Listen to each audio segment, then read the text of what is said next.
Beneath the ancient, crumbling arches of Rohri in interior Sindh, a sudden pillar of fire erupts into the midnight sky.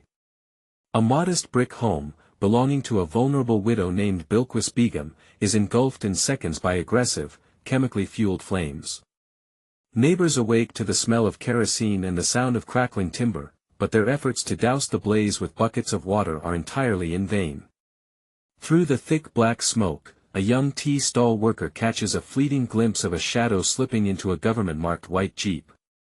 The vehicle speeds away into the dusty darkness, leaving behind only ashes and a terrifying realization. When the sun rises over the charred remains, local police find nothing but soot and the skeletal structure of the house. Curiously, the adjacent properties remain completely untouched, showing that the fire was deliberately targeted with clinical precision. Forensic officers discover traces of an industrial-grade accelerant, a substance not sold to the general public. As the crowd gathers, whispering in hushed tones, they realize this is the third widow-owned home to burn down in this sector within 2 months. A pattern of terror is emerging in the heart of Sindh, and the authorities seem strangely reluctant to investigate the charred ruins. Bilquis Begum was a respected schoolteacher who had lived in that house for 40 years, refusing to sell her prime land to commercial developers. She had recently filed a formal complaint with the local land administration office, citing harassment from unknown men who demanded her property deeds.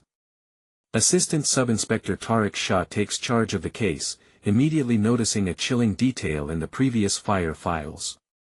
Every single victim had visited the same government land registry office just days before their homes were reduced to ash. Tariq begins to suspect that the threat does not come from the streets, but from within the system itself.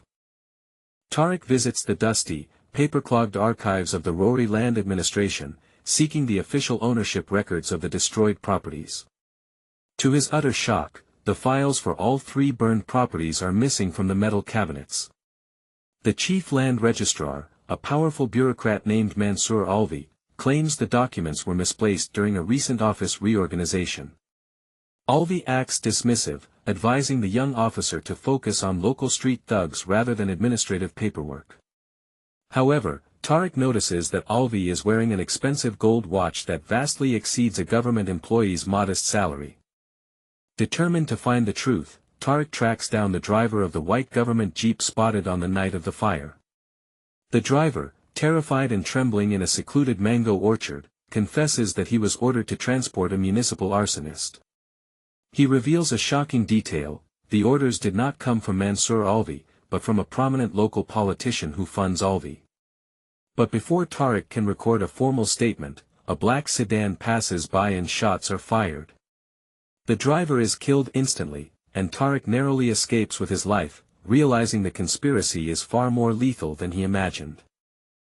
Back at the police station, Tariq is abruptly removed from the case by his own superior officer and ordered to take administrative leave. He is warned that digging deeper will only bring tragedy to his own family.